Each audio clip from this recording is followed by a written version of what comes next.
Sociedade é casamento. Casamento é uma sociedade. Eu sou Adalto Freilich, da Acessos Contabilidade, e aqui nós vamos falar um pouco sobre a relação entre sócios. Sócio que não trabalha, mas ele entrou com capital, sócio que trabalha, entrou com pouco capital, como é que funciona a questão de remuneração, como é que funciona a questão de gestão. Então, roda aí a vinheta, pessoal.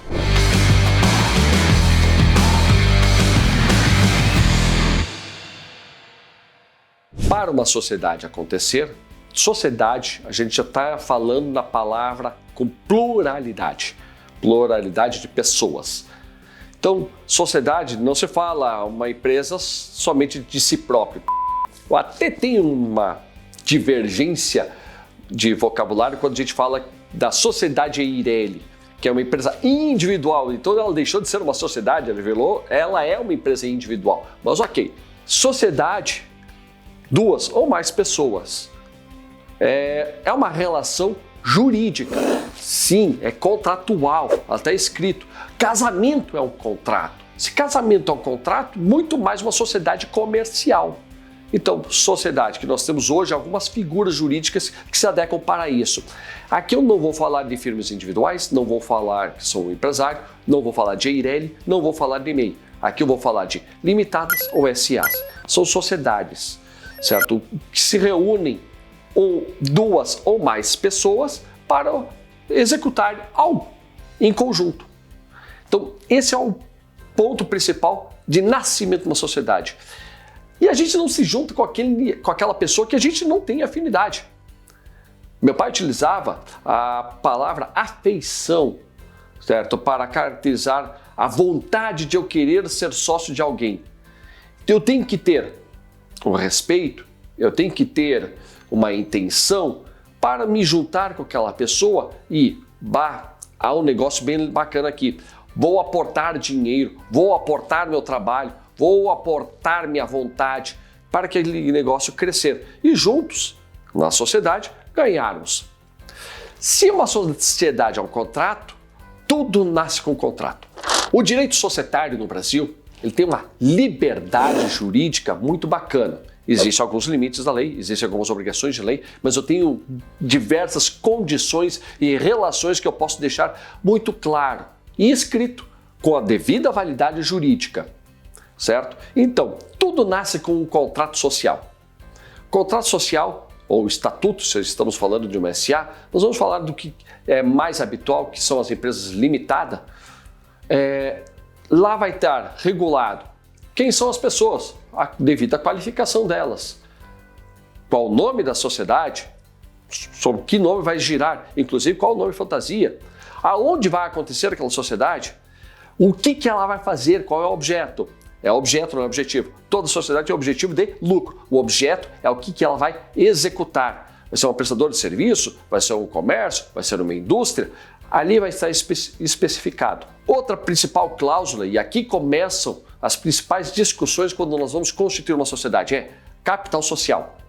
Quem vai aportar o quê e como e principalmente quantos por cento. Uma sociedade, 50% para cada um, 10%, 90%, vocês vão ter que definir quem vai aportar dinheiro, quem vai aportar daqui a pouco um veículo, quem vai aportar daqui a pouco um prédio. Isso vai estar estipulado na cláusula capital social. Mas o capital social não define quem é que vai gerir o negócio, que é outra cláusula muito importante e essa é obrigatória em todos os contratos sociais. Quem é que vai gerir, quem é que vai organizar, quem é que vai assinar o cheque. Eu utilizo essa expressão porque, no fundo, quem manda na sociedade é quem assina o cheque. Mas esse cara, ele pode ser nomeado e destituído a qualquer tempo pela sociedade, de acordo com aquilo que vocês vão regular lá dentro do contrato social. O contrato social é o início da vida. Então, além de escrever e assinar, ele tem que ser lido e concordado. E depois disso, nós temos as outras cláusulas, diversas cláusulas que pouca gente dá bola, mas são fundamentais, que é quando acontecer uma briga nos sócios, ou quando é necessário tomar decisões entre os sócios.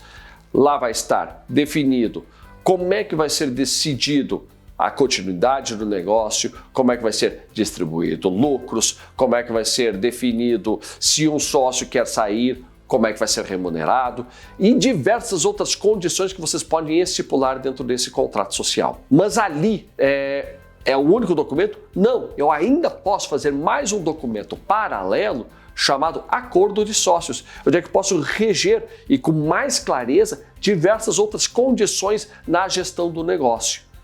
Muito comum a gente criar o acordo de sócios, acordo de acionistas numa SA, quando nós temos uma pluralidade, ou seja, nós temos um universo muito maior de empresas.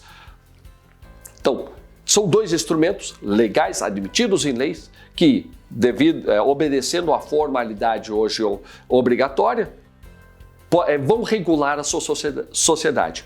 E, de novo, vou lembrar do meu pai, comentava, documento é feito principalmente quando há uma discussão, quando há uma dúvida. Porque enquanto a relação está tudo legal, para que eu vou olhar o contrato social? Agora, quando estou com problemas, estou com alguma dúvida, o contrato social se faz fundamental para definir essas condições, como é que vai solucionar as principais divergências entre duas pessoas ou mais, tá legal? Então, esse é o primeiro ponto que você tem que analisar quando vai trabalhar com sociedade, ok? Vamos para os próximos aspectos? Iniciada a jornada da sociedade, vamos começar a trabalhar com ela. Muito importante as prestações de contas. Isso, inclusive, pode estar lá dentro do acordo de sócios, mas ela obrigatoriamente vai estar também estipulada dentro do contrato social, porque é uma das cláusulas obrigatórias. Até o 4º mês do encerramento do exercício social, que geralmente obedece o ano civil, 31 de dezembro, 1º de janeiro, 31 de dezembro, geralmente obedece isso, mas não obrigatoriamente precisa ser feito isso. Já tenho sociedades dentro do escritório que tem um período de fechamento diferente por questão de ser uma controlada do exterior. São casos bem específicos, mas sim, há liberdade. Por isso que eu disse que direito societário tem uma liberdade bem bacana que a gente pode trabalhar. Então, a prestação de contas, uma prestação de contas mensal, uma prestação de contas trimestral, semestral, anual, a periodicidade vocês, como sócios, vão definir e vão escrever isso, e vão determinar, e vão cumprir. A formalidade vai acontecer isso. Vou convocar, vamos chamar pelo WhatsApp, vou chamar por e-mail, vou fazer uma convocação pelo jornal, pela internet, vou disponibilizar as informações pela internet. Então, como vai acontecer essa prestação de contas? A obrigatoriedade ou não de uma auditoria externa, isso também vai estar escrito lá, vocês que vão definir, ainda mais quando você trabalha com um sócio investidor que não trabalha na sociedade. Você trabalha apenas com um sócio investidor e você como sócio gestor. Tem mais uma coisa bem interessante que eu acho que de colocar aqui. O gestor precisa ser sócio? Não. A lei permite que eu possa terceirizar, inclusive, a gestão da empresa, contratar um CEO. Meu negócio vai tomar um volume em que o sócio define, olha, eu não quero participar de toda a decisão administrativa, eu vou tomar, as minhas decisões serão muito mais macro, como negócio, e deixo para um gestor ficar cuidando do contas a pagar e contas a receber, e vou nomear ele. E isso se faz através do contrato social, através de atas, certo? Tudo devidamente formalizado e tudo devidamente acordado entre os sócios. Então, o contrato social, que é o início dessa sociedade, é o pontapé, mas ele deve ser seguido, ele deve ser cumprido, sob pena de daqui a pouco estar infringindo, inclusive, alguma norma. Prestação de contas é fundamental. E aqui entra, sim, a contabilidade. A contabilidade é o teu apoio para fazer essas devidas prestações de contas. Tá legal? Vamos para os próximos aspectos com relação à sociedade, ao início dela. Mas antes disso, você está gostando do nosso conteúdo? Então, comente aí. Seu comentário é muito importante para a gente continuar produzindo conteúdo de qualidade para vocês. Tá legal? Vamos para os próximos aspectos de início da relação da sociedade. Determinei prestação de contas, determinei então como é que vai ser constituída a sociedade, vamos começar a trabalhar com ela, ok? Dentro do contrato social, algumas outras coisas também têm que ser definidas. A vida é finita, sim, e pode acontecer de um sócio falecer no meio do caminho. E aí? Você lembra aquilo que eu falei ali no início, de que a sociedade é uma questão de afeição? Eu posso gostar muito bem de trabalhar com o sócio, mas não estar a fim de trabalhar com a família dele. Tá, mas pelo fato de daqui a pouco dele falecer, ele vai perder o direito da sociedade?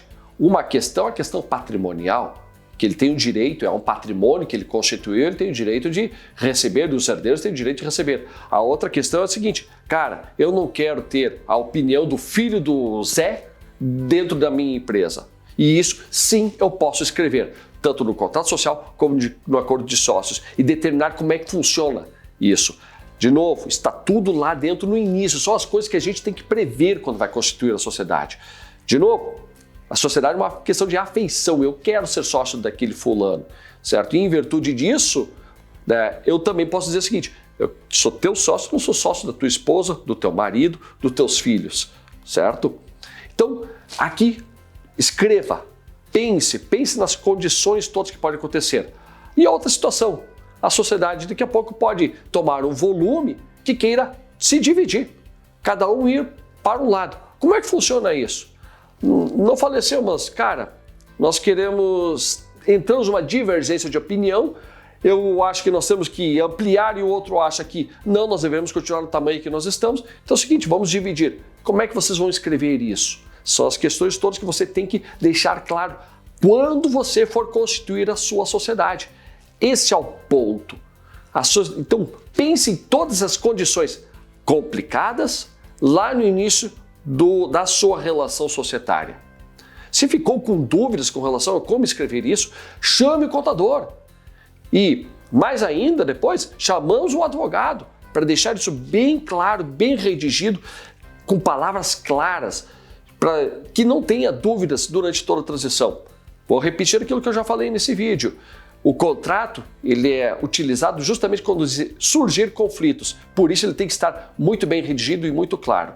Se você gostou desse vídeo, clica aí, compartilhe, mande para colegas, colaboradores, fornecedores. O conhecimento não pode ficar guardado na gaveta, tem que ser distribuído para todo mundo. Tá legal, gente?